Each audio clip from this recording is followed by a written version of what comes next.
Hola amigos, ¿qué tal? ¿Cómo les va? Bienvenidos a un nuevo episodio de Bosquejos. Somos un podcast semanal grabado por 4 amigos que nos reunimos a contar nuestras experiencias en el caminar diario con Dios, y les queremos agradecer grandemente por seguirnos, escucharnos, y les invitamos a que se suman a nuestras plataformas Facebook, Instagram, y también nos pueden encontrar en la web como bosquejospodcast.com. Bueno, el tema que tenemos hoy sobre la mesa es hablar acerca de la santidad, ¿no? Cada vez que se habla de santidad, muchos jóvenes, adolescentes y adultos comparten su lucha respecto a pecados sexuales o su lucha con la pornografía. A veces pareciera como si la única forma de ser santos es guardándonos de ese tipo de impurezas, y no ven el panorama completo respecto a lo que Dios demanda cuando dice, sean santos porque yo soy santo. Muchas veces se ve frustrada porque toman la cuestión como un fin en sí mismo y no como un proceso de santificación. Hoy estamos acá con mis amigos Matías, Josué y Néstor para conversar acerca de lo que este proceso fue, es y será en nuestras vidas. Hola amigos, ¿cómo están? Bien, feliz de estar aquí. Hola chicos, muy bien también, contento de estar acá. Hola, sí, yo también feliz de poder estar de nuevo grabando este episodio. Bueno, para poder comenzar hablando acerca de la santificación, ¿qué es? ¿Somos declarados santos pero no del todo? ¿Es esto una contradicción? ¿Puede seguir pecando alguien que es santo? Bueno, sin duda que la santificación es en primer lugar una gracia de Dios para nosotros. Es un aspecto más de la salvación, de la enorme salvación que Dios nos ha dado. El hecho de que somos salvos incluye que somos santificados. Así que en primer lugar yo lo que diría es eso. La santificación es una de la gracia de Dios para con nosotros al salvarnos, en el que nos transforma en un proceso para ser como su Hijo. Yo creo que la pregunta que hace Mauro viene por el hecho de que, aunque es verdad lo que dice Matías, que la santificación es un proceso, hay pasajes en la Biblia donde ya somos llamados santos. Por ejemplo, cuando Pablo empieza su carta a los Corintios, que era una iglesia muy problemática, él dice que se dirige a la iglesia de Dios que está en Corinto, a los que han sido santificados en Cristo Jesús. Entonces hay pasajes en la Biblia en donde se dice que ya somos santos, gracias a la obra de Jesús, que vino a vivir, morir y resucitar por nosotros. Estamos en una correcta relación con Él y entonces somos apartados para Él, porque eso es lo que significa la palabra santo, apartado para Dios. Pero la Biblia también reconoce lo que menciona Matías, que hay un sentido en el que todavía necesitamos ser santificados cada día más. En la Biblia somos llamados a vivir en santidad, y la vida cristiana de este lado de la eternidad es un proceso en el que el Espíritu Santo va obrando en nosotros para que seamos cada día más como Jesús. A mí me gusta mucho cómo lo explica la confesión de Westminster, el catecismo, cuando dice que la santificación es la obra de la libre gracia de Dios, por la cual somos restablecidos en todo nuestro ser a la imagen de Dios y capacitados para morir más y más al pecado y vivir para la justicia. Y yo creo que la mejor forma de entender esto es considerar la distinción entre nuestra justificación y nuestra santificación. Por un lado, la justificación es cuando Dios nos declara justos por la fe, poniendo a nuestra cuenta la justicia de Cristo. Aunque seguimos siendo pecadores, Dios nos declara justos y entonces empezamos a vivir para Él. En ese momento somos santos en nuestra posición delante de Él. Este es el corazón del Evangelio. Pero por otro lado, la santificación es ese proceso en el que Dios nos va convirtiendo en personas más justas. No solamente nos declara justos, sino que nos va haciendo más justos hasta que seamos algún día como Jesús. El fin de Él es que seamos hechos a imagen de su Hijo, como dice Romanos capítulo 8, versículo 29. En ese sentido, los cristianos no somos llamados a crecer en santidad para ser más salvos de lo que ya somos, sino porque Cristo ya nos ha salvado y apartado para Él. Entonces nuestra justificación es la base para nuestra santificación. Eso es importante porque si ponemos a la santificación como la base de nuestra justificación, estamos negando el Evangelio y caemos en el legalismo. Entonces yo creo que esto nos ayuda a entender eso que comentabas. Hay una contradicción allí. ¿Qué significa realmente la santificación? Así es. Pensaba en un ejemplo simple respecto a cuánto de pecado queda en nosotros, ¿no? Antes éramos totalmente pecadores, lo único que hacíamos era pecar. Luego llega la obra de Cristo en la justificación y pasamos al siguiente nivel donde a veces pecamos y a veces podríamos no pecar. Y habrá un día que ya no pecaríamos más cuando ese proceso esté terminado en la glorificación, ¿no? Hablamos, por así decirlo, de 3 procesos distintos: justificación, santificación y glorificación.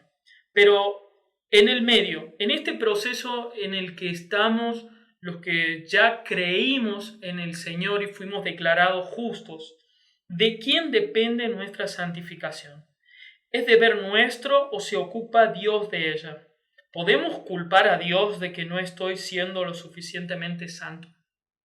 Creo que son preguntas muy interesantes porque nos tienden a llevar a 2 extremos. Y a mí me pasó muchas veces, y me pasa constantemente, estar pensando si es algo que yo tengo que hacer, si es algo que completamente depende de mí, o si es algo que solamente depende de Dios y Él lo tiene que hacer en mi vida, y como por arte de magia de repente voy a cambiar y voy a dejar de cometer pecado, o voy a dejar de pecar. Y creo que esto nos lleva a 2 extremos, como decía recién, a un libertinaje o a un legalismo. Y hay que entender cuál es la balanza de eso. Segundo Pedro 3, Pedro dice: creced en la gracia y en el conocimiento de Dios. Somos exhortados en muchas partes de la palabra de Dios a crecer en el conocimiento de Dios, a caminar con el Espíritu. Entonces, si somos primeramente exhortados a caminar con el Espíritu, a cada día caminar en el Espíritu, como decía recién, y a crecer en la gracia y en el conocimiento de Dios, entonces es algo que nosotros tenemos que hacer, no es algo externo a nosotros. Somos nosotros quienes debemos buscar para crecer en la gracia y en el conocimiento de Dios por medio de su palabra, por medio de la oración, por medio de disciplinas que ya conocemos. Pero también es alentador saber de que no depende solamente de nosotros.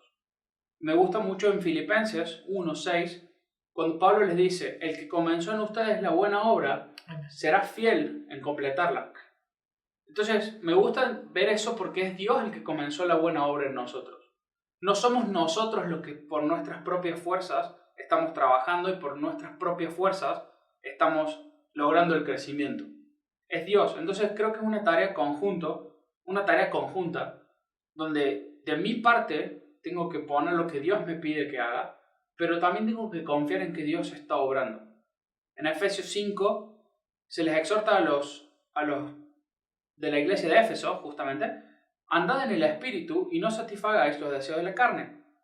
Es más, acá no solamente le dice que crezcan, como decía Pedro, en el conocimiento de Dios y de que anden en el Espíritu, sino que les dice: no satisfagáis los deseos de la carne. No solamente te está diciendo busca a Dios, crecer en el conocimiento de Dios, sino te está diciendo: cuidado con el pecado y cortalo. O sea, de nuestra parte tiene que haber una acción, una acción activa de cortar con el pecado. Amén. Entonces, un poco resumiendo la pregunta que vos hacías, Mauro, es nuestro deber cortar con el pecado, es nuestro deber no satisfacer a los deseos de la carne, es nuestro deber crecer en la gracia, crecer en el conocimiento de Dios, pero también es parte de Dios que va a estar haciendo la obra en nosotros. Pienso mucho en Filipenses capítulo 2, versículos 2 al 13, dice: así que, amados míos, tal como siempre han obedecido, no solo en mi presencia, sino ahora mucho más en mi ausencia, ocúpense en su salvación con temor y temblor, porque Dios es quien obra en ustedes tanto el querer como el hacer para su buena intención. Es lo que Néstor decía, o sea, somos llamados a poner por obra y actuar en obediencia, pero no en nuestras fuerzas, sino en las fuerzas de Dios que impone a nosotros el querer y el hacer. Y eso suena muy misterioso, es una paradoja en la vida cristiana, algo que a primera vista puede parecer que no tiene mucho sentido. Somos llamados a ocuparnos en buscar crecer en santidad, pero al mismo tiempo es algo que Dios sobre nosotros. Y yo lamento mucho que John Piper no pueda acompañarnos en esta noche, porque... Se lo habíamos prometido a la audiencia, no le pudimos cumplir. Dijo que no, John. No lo prometimos. Algún día puede pasar, no lo sabemos. Pero él habla que debemos actuar el milagro de la santificación. Él explica que actuar un milagro es diferente a obrar un milagro. Por ejemplo, si eres un paralítico y Jesús te dice que te levantes y te levantas, Él logró el milagro. La gloria es toda para Él. Pero fuiste tú el que actuaste el milagro. No fue Jesús el que se levantó, fuiste tú gracias a Él. Y con la santificación ocurre algo similar. Dios obra el milagro de hacernos más como Jesús, pero no somos llamados a quedarnos pasivos y de brazos cruzados. Somos llamados a actuar ese milagro. Somos llamados a vivir en obediencia. Y a medida que lo hagamos, veremos cómo Él nos transforma para su gloria. Y por eso el cristianismo enseña que si no estamos creciendo en santidad, la culpa no es de Dios, la culpa es de nosotros. Así es. Me encantan sus respuestas, amigos. Ahora, este proceso de la santificación es algo que debe vivir cada uno interiormente, por así decirlo, alejado de nuestros amigos, o qué rol desempeñan nuestros hermanos en la fe en este proceso. Yo sé que da para un tema completamente, para un episodio completo, pero tiene mucho que ver. ¿Ustedes practican la confesión? ¿De qué manera puede hacerse? La santificación, cuando se trata en la Biblia, ¿no? Tanto desde el punto de vista de lo que Dios hace como de lo que nosotros, la forma en la que nosotros participamos, siempre se hace en las cartas del Nuevo Testamento en comunidad. Siempre está hablado en Dios nos va santificando, Dios nos ha llamado santos, seamos entonces santos. La voluntad de Dios para ustedes o para nosotros es la santificación. Siempre está hablado en conjunto, siempre es en plural, porque es en el contexto de una iglesia. Así que obviamente la santificación no puede suceder a solas.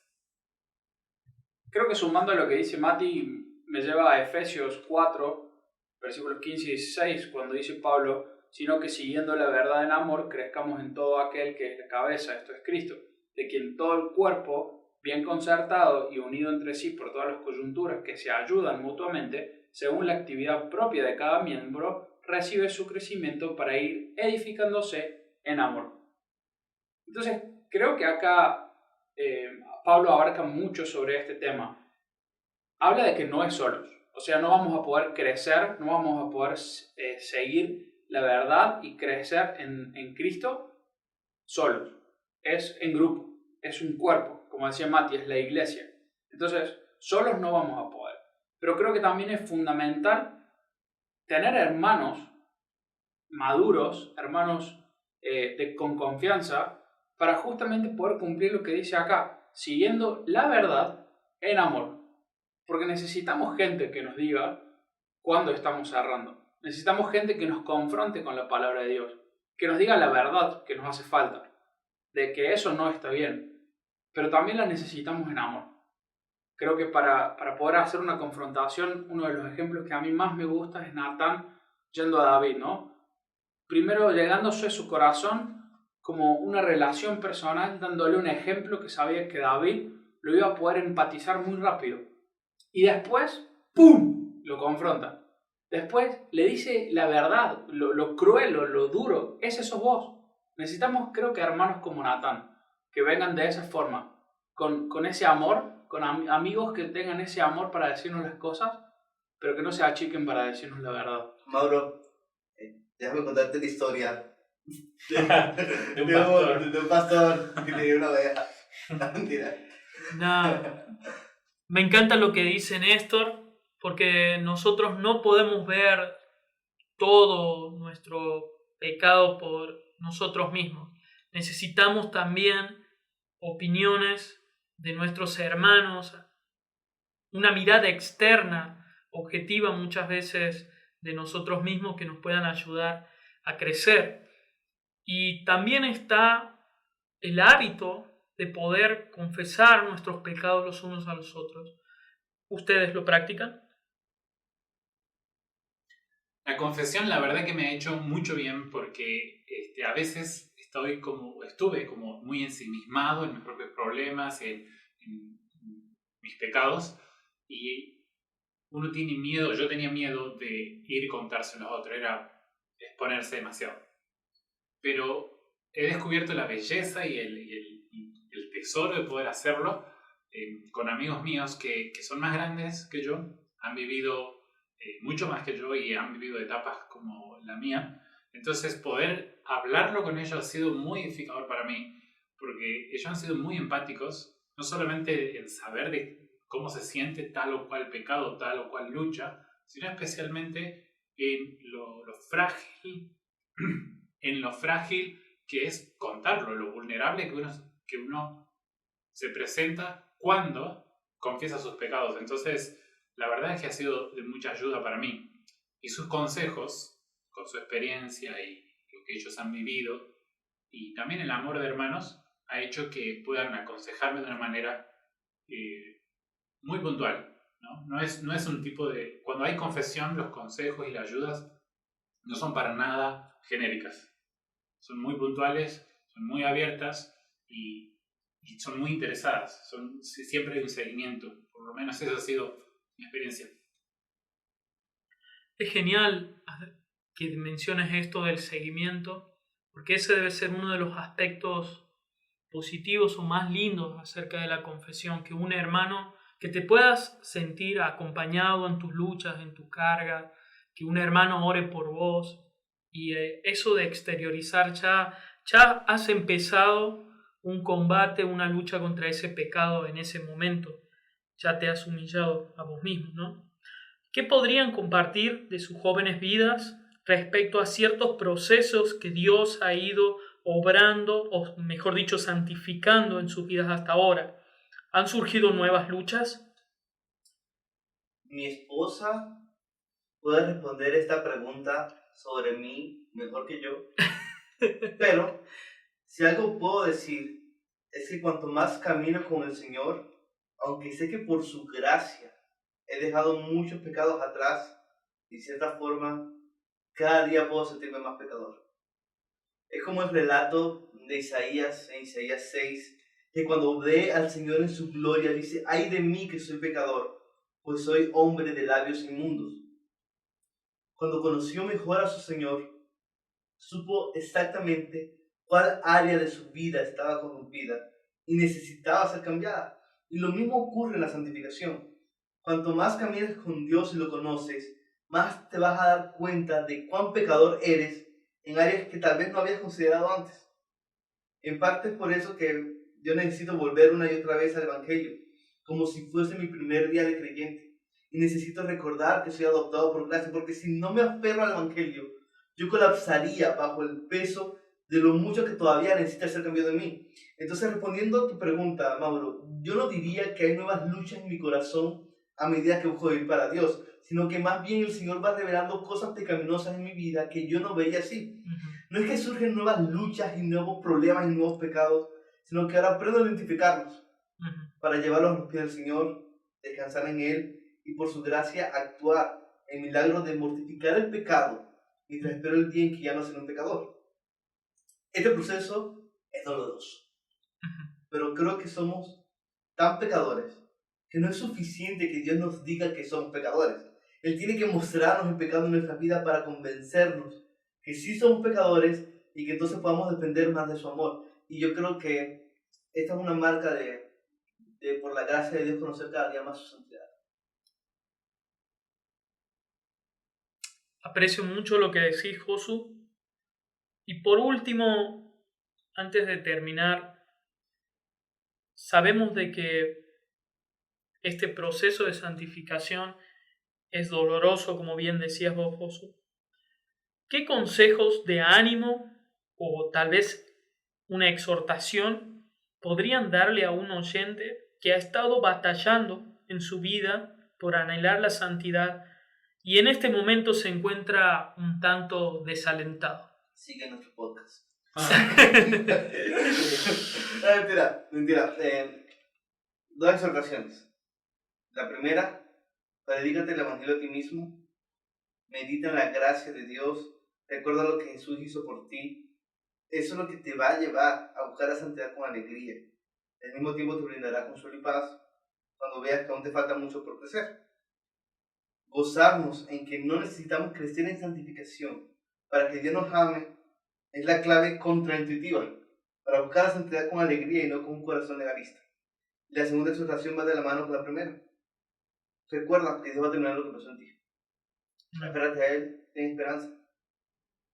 Es importante entender que la vida cristiana no es un sprint, es una maratón. Y yo también necesito recordar eso a diario. ¿Néstor, le vas a decir algo? Sí, yo creo que el primer consejo basado en mis errores, ¿no? Sería que no confíes en tus fuerzas. Muchas veces confiamos en nuestra propia fuerza para poder salir de algún pecado, para poder dejar algún pecado. Y eso es totalmente erróneo, porque por nuestras fuerzas no podemos hacer nada. Uno de los pasajes que me gusta en Romanos 8, versículo 2, dice: porque la ley del Espíritu de vida en Cristo Jesús me ha librado de la ley del pecado y de la muerte. El pecado no es algo moralmente malo, es una ley. Es como pensar en la ley de la gravedad. No es algo que puedo cambiar yo con mis propias fuerzas. Si yo trato de sostener una taza levantada con mi mano, la voy a poder sostener un ratito y puedo decir: ah, mira, vencí la ley de la gravedad. Pero te aseguro que a la hora de tener esa taza, te vas a cansar y la vas a soltar. Y esa taza te va a demostrar de que la ley de la gravedad sigue vigente. Y esa es la realidad de nuestras vidas. La ley del pecado sigue vigente. Entonces, por nuestras propias fuerzas, puedes decir un día: hoy no hice esto o no cometí el mismo pecado. Pero es una ley. En algún momento te va a volver a pasar de nuevo y te vas a frustrar. Yo llegué a un punto de una frustración porque confiaba en mis fuerzas. Y eso es un error. Entonces, lo primero que diría es: no confíes en tus fuerzas. Es, como decía Josué recién, es la obra del Señor en vos. Y el que empezó la obra en vos, la va a completar y va a ser fiel en completarla. Y la segunda es: trae luz en esas áreas. Echa luz con tus amigos, echa luz con un líder, con alguien maduro en la fe que te pueda confrontar con esos pecados, que te pueda desafiar, que te pueda seguir también, que te pueda preguntar directamente y pueda ser honesto con él.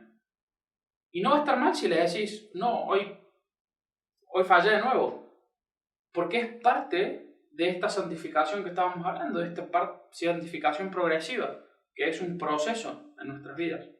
Entonces, diría esas dos cosas: no confíes en tus fuerzas y trae luz en las áreas que necesitas confesar. Y sigue nuestro podcast. Matías, ¿ibas a decir algo? sí, sí, los consejos creo que rondan más o menos en lo mismo. Yo pensaba en que si la santificación, recién hablábamos de que es siempre en comunidad, cuerpo. Dios ha llamado un pueblo santo. Amén. ¿No? Entonces, mi primer consejo sería: confía en tu iglesia en este proceso de santificación. Comprométete con ellos y deja que ellos se puedan comprometer con vos. Me gusta mucho la frase de Pablo a los Gálatas, decirle que él sufría dolores de parto hasta que Cristo sea formado en ellos. Y hablamos de que la santificación es ese proceso por el cual Dios nos forma a nosotros a la imagen de Jesús. Entonces, ese compromiso de Pablo, ¿no?, por sufrir como una madre, para que Cristo sea formado en ellos. Y eso pasa en las iglesias, y nosotros tenemos el gusto de poder tener pastores que están comprometidos con el crecimiento de la iglesia a la imagen de Cristo, como dice Efesios 4, que Néstor recién citó. Entonces, yo estoy muy feliz de la iglesia en la cual estamos, de verdad. Amo mucho a mi iglesia porque, entre muchas cosas, por la gracia de Dios, es un lugar donde se puede crecer en santidad. Porque hay líderes y especialmente pastores decididos y comprometidos por nosotros. Pero más que eso, me gusta que el mayor comprometido en nuestra santificación es Dios. Amén. Y eso es lo que me ha dado mucha paz. Desde mi experiencia, yo diría a aquel que está luchando por crecer en santidad, le diría que no te rindas por más que te sientas derrotado y seguí orando para que Dios te santifique. Lo puedo decir desde mi experiencia, Dios está tan comprometido con esa oración, está tan comprometido con nuestra santificación que va a responderla. Lo va a responder y lo va a hacer. Me gusta muchísimo. Primera Tesalonicenses 5, 23 y 24 dice que el mismo Dios de paz los santifique por completo en todo vuestro ser, en espíritu, alma y cuerpo, que seamos preservados irreprensibles para la venida del Señor Jesucristo. Fiel es el que los llama, el cual también lo hará. Se parece mucho a lo de Filipenses 1. Sí. Dios es fiel en hacerlo. Amén. Y lo va a hacer.